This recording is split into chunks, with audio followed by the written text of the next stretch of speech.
Okay, here's my first vlog. I don't really know what I'm doing, and I always have this professional, like, oh, it has to be perfect, I'm going to have to edit it perfect, but inspired by my sweet friend Deanna Jones, she just lays it all out there. And so I am shredding chicken, and I just got back from church tonight, and I was thinking about just an amazing pastor I have. And in the middle of it all, I started thinking about the testimonies of my life that God has given me, and that I always feel like, oh, I can't write them down. My sweet friend Catherine told me today, Deb, you need to blog this. And I was like, oh, yeah, I do. I really do need to blog this. But the thing is I just don't find I have enough time to do it all. So I'm going to try to start to vlog a little bit of the experiences that God has given me.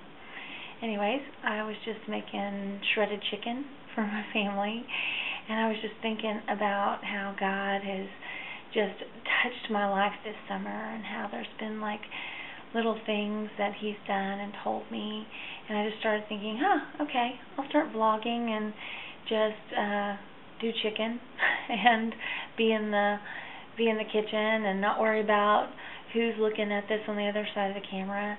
And so you may not see me looking at you, but it'll be like you're in my kitchen and that I'm telling you a story about something that's happened. And this is for you, Catherine, and I'm so glad that you're here this weekend for your birthday, and I'm glad to get started. I wanted to tell a quick little story about something that God did with me this summer when I'm going to shred chicken while I do this. God provided this amazing trip for me to go to the Philippines, and when I was there, my legs swelled up huge. My ankles were so big, and I was in so much pain I could barely stand. And of course I was walking with a ton of people all around Manila, and they were looking for restaurants, and I was in pain, and I was trying not to complain or bring attention to my feet, but I was in a lot of pain. And by the time we sat down, I looked at my friend Karen, and I just said, look at my feet. And pretty soon found out that I should probably go to the pharmacy and get some Lasix, which is a really strong water pill.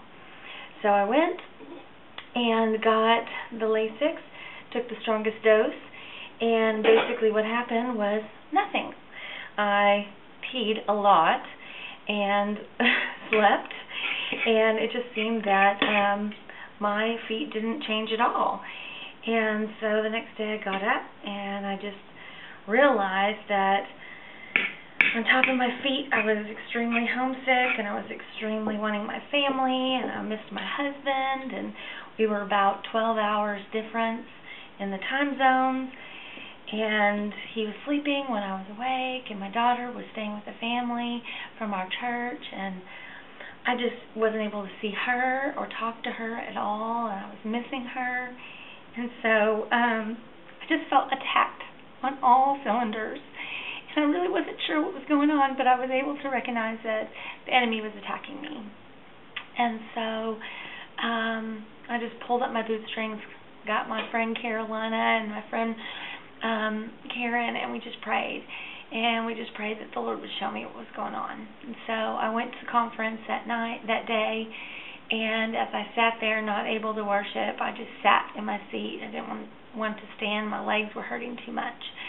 And as the speakers proceeded to come on, one speaker after the next speaker after the next speaker started speaking about their walk and their steps, and how God anointed them to go into those lands.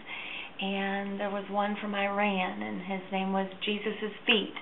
And somebody else would talk, and they would say, my steps were anointed, or I walked this area, and I did this, and I just was thinking constantly about my feet. And then one of the pastors in the Philippines got up, and he was prophesying over 20,000 people, and it was the pastor that preached tonight at my church. And one of the things he said was, your feet are anointed. Your steps are the steps of the Lord. When you go, he goes with you. You take his very presence wherever you walk. And I was so impacted because I kept on thinking about Galatians 2:20. I've been crucified with Christ, and it's no longer Deborah that lives, but Christ that lives in me. And I was so impacted by that because I just kept on thinking, these are Jesus' feet. I am walking in a body that Christ is going through me. And I just kept on saying, okay, Lord, what do you want? What are you trying to tell me? That night, Darlene Check was to speak, but during worship is where I got my first jolt from the Lord. I stood up during worship that night, and it was the first night I stood up. And as I stood up, I heard in my head the Lord say, do you know what it is to exalt me in your daily life?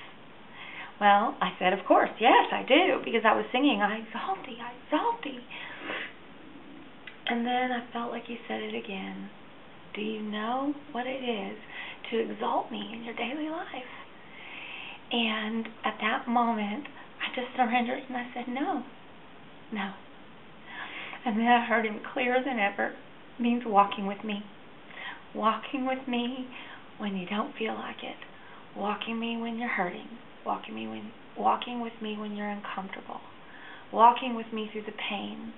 Walking with me when I put you in places of honor and when I take you out of those places. Walking with me.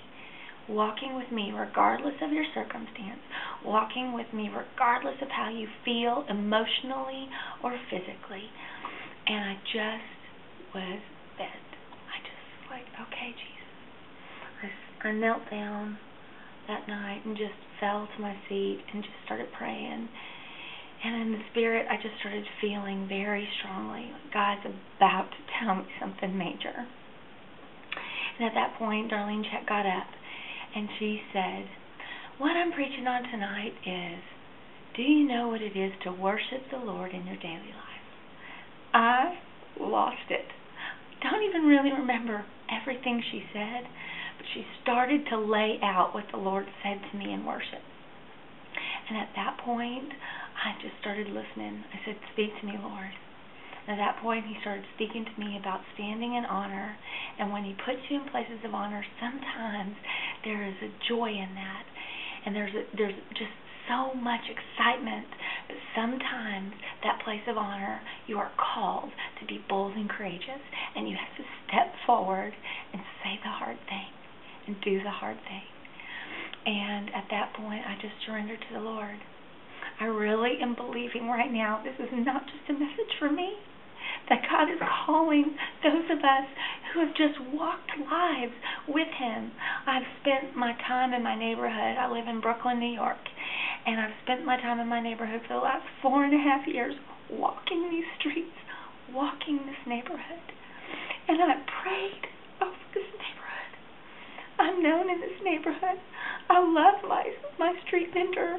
I love my landlord. I love my corner store, Mr. Nasser. I love my old landlord, George.